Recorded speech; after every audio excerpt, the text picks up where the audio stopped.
When we arrived on scene, that we encountered lots of heavy fire. Fire was burning on both sides of Alaska Highway.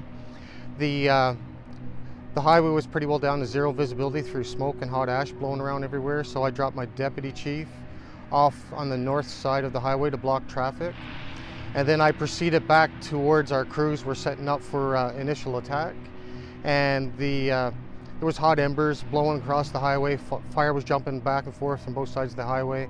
The winds were very heavy. So as we were losing control of the fire, we couldn't keep up to it. It was just taking off on us on both sides of Alaska Highway.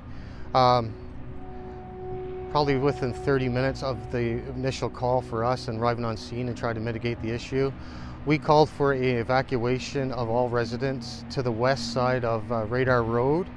And in that time, we asked for helicopter support and for the initial attack crews, if we can get some forestry assistance on this fire.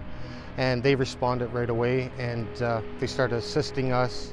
Really quickly after that first call came into the EOC, we reached out to our partners out at Fort Nelson First Nations and began to establish a joint EOC so we could have a coordinated response, particularly to our joint residents that are in this area. While we were trying to control the fire and protect the structures at mile 310, the fire took off up Parker Hill, they call it, and then it was going towards mile 308 subdivision.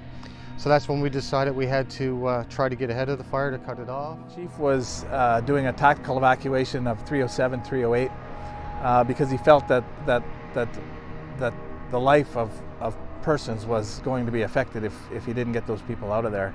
Tough decision for him. Recommendations came in from BC Wildfire that we had to issue an evacuation of both of our communities. So jointly, the two EOCs got together and issued that joint evacuation order just a little bit after 7 o'clock. The decision to evacuate the community, as I said, was based on a lot of input factors that were coming. The direction of the fire was pointed right at the community. There were local contractors that were called out to do as much as they could to try to put up barriers between the fire and the community as quickly as they could, within the first 3 or 4 hours. It was pretty apparent that may not stop the fire from coming into the community, and so that was part of the decision to put the order on to evacuate the community. During those first few hours after that evacuation order went out, our EOCs were really focused on serving our residents and getting our residents to safety as soon as possible. This included arranging for transportation for those who didn't have transportation. We needed to line up buses. We needed to get people from their homes down to the Woodlands Inn where they could catch that bus.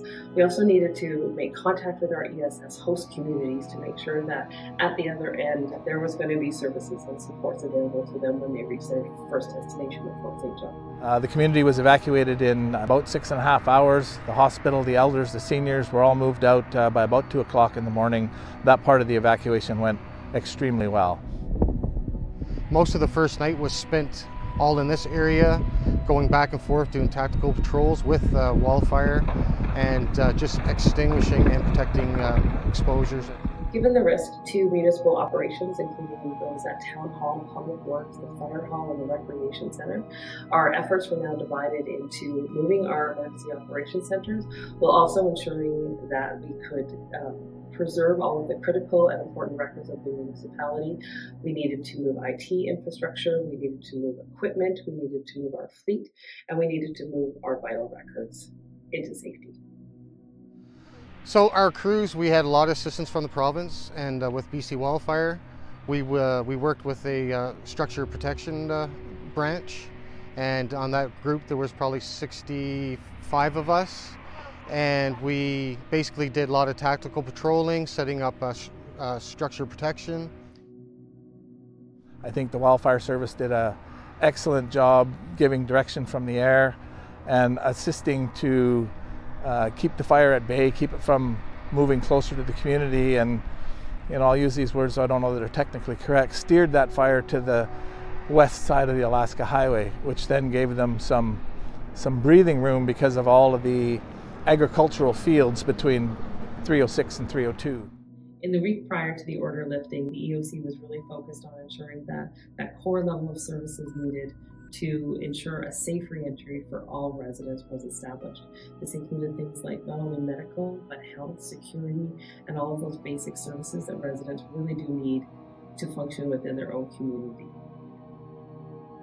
On May 26th, the EOC was able to announce that the evacuation order would be lifted on May 27th at 8 a.m., which was great news to us. We were so happy to be able to welcome our residents back into the community.